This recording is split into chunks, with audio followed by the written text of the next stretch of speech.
आपके भीतर बैठे प्रभु को मेरा प्रणाम स्वीकार करें।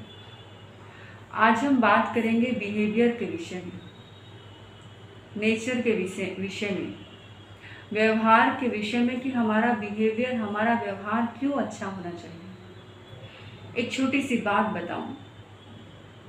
एक लकड़हारा जंगल में लकड़ी काटने का कार्य करता था और लकड़ी काटते काटते उसकी दोस्ती एक शेर से हो गई, और शेर तो जंगल का राजा होता है।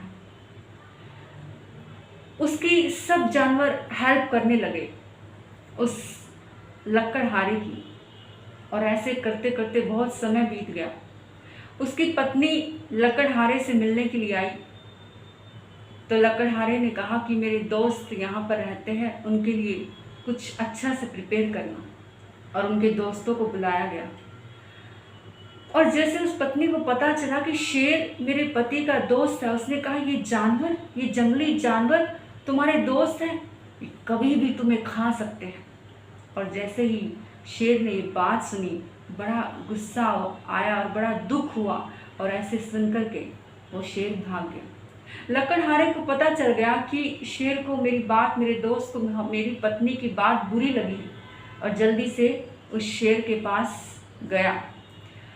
शेर ने कहा एक काम करो, जो तुम्हारे पास लकड़ी है, जो आपके पास कुल्हाड़ी है, जो तुम्हारे पास में कुल्हाड़ी है, उससे मेरी पीठ पे वार करो। उसने कहा नहीं, मैं ऐसा नहीं कर सकता, तुम मेरे दोस्त हो। उसने कहा नहीं, अगर तुमने ऐसा नहीं किया तो मैं तुम्हें खा जाऊंगा, मैं तुम्हें मार दूंगा। उसने जल्दी से लकड़ी से प्रहार किया, और थोड़े दिन के बाद वो शेर से मिलता है लकड़हारा। उसने कहा देखो मेरी पीठ में देखो क्या जख्म है, जो कुल्हाड़ी से जो वार किया था, उससे क्या मेरे पीठ पर निशान है। देखा, बाल हटाकर के कोई निशान नहीं था।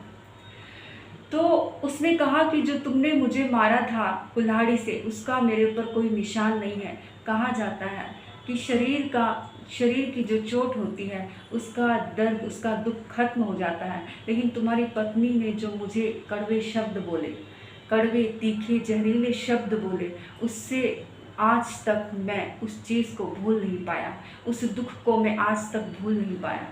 तो इससे हमें सीख मिलती है, इस स्टोरी से, इस कहानी से सीख मिलती है कि हम अपने जीवन में जिससे भी मिलते हैं, परिवार में, फैमिली में, बाहर किसी से भी मिलते हैं, अपने शब्दों पर ध्यान दीजिए, अपनी वाणी पर ध्यान दीजिए। बोलिए लेकिन सोच करके बोलिए, क्योंकि इंसान सब कुछ भूल जाता है, लेकिन हम जो किसी को कड़वे शब्द बोलते हैं, किसी का अपमान करते हैं, तो इंसान कभी भी उस चीज़ को भूल नहीं पाता है।